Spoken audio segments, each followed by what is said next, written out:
you talk to a lot of people who, like you, aren't necessarily up to speed on organized religion, whatever their, chosen religion is, but it's about your relationship with Jesus, with God, with a higher power. And that's kind of what you explore in the book. Yes. Yes. And people are asking me, well, why did you write it? What a cool idea for, I wish I could take the credit for it. But I have a fantastic literary agent in New York.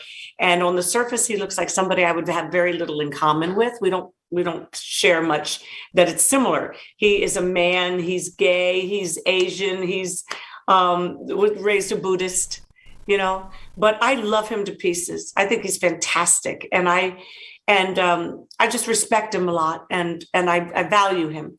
And so he said, Kathie, I loved your last book, but the parts of it that I loved the most were when you talk to people like Craig Ferguson or Al Pacino or Kevin Costner about faith when you were on a movie set or whatever.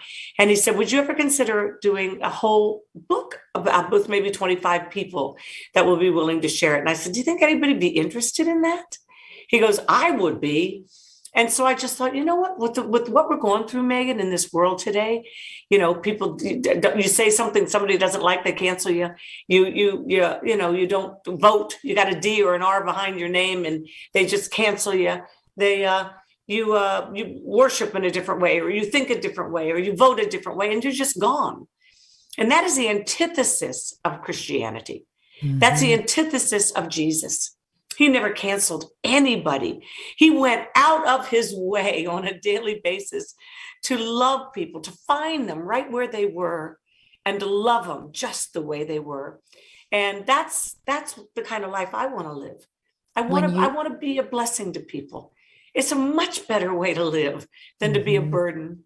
People have too many burdens today. The only people Jesus ever got angry with, righteously angered, were the Pharisees and the Sadducees, the most religious people of their day, because they weren't feeding their sheep. They weren't feeding the people. They weren't being kind. They were putting more religious burdens on them. And it infuriated Jesus because they had been entrusted with the love and care of God's people. That's a message right out of the headlines today. I'm going to raise that with my priest this Sunday when he guilts me for not always meeting my Sunday obligation. There you go.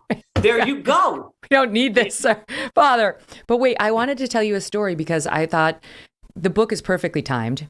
Kathie Lee's already had 5 bestsellers. She doesn't need the money. She's just doing this because she puts goodness out into the world. But the book is perfectly timed, given, as you say, what we're going through as a nation. Every morning, I read the Journal and the New York Times. I like getting my news from both sides. I go to realclearpolitics.com. I read op-eds from both sides. And I listen to, I love Morning Wire, the Daily Wire's new daily podcast. It's awesome, Ben Shapiro's group. But I also listen to NPR and often to the Daily of the New York Times. And NPR this morning had a great story. I have to give them credit. They were talking about what happened in Waukesha, Wisconsin, and with this guy who mowed down all these people. And they were saying that there was a guy who showed up at the service, like the impromptu or memorial service last night. The vigil. The vigils. Thank you. Who was a white guy, a Trump supporter. He came with a truck decked out in American flags, MAGA, Trump 2024 covered. And there was a black woman who went over to the guy and took a picture of his truck. And the reporter was saying she witnessed it, and that the black woman said to the white male Trump supporter, I like your truck, and I like the message on your truck. And the guy said, which one? What do you mean? She said, the one that reads, One Nation Under God. And that's what brought the two of them together, just like a moment where they connected on their faith, on their love of country. And I don't know whether that woman was a Trump supporter or not, but the point doesn't is, matter, does it? Right. When we look for a way back to one another, that's the way. Our common ground is our sacred ground. We can always find something in someone that we have in common. And that's the starting place for a conversation. Not, hey, do you believe in Jesus? Because if you don't, you're going to go to hell. That wouldn't have gotten me into the kingdom. The message that God loved me and had a plan for my life was all it took.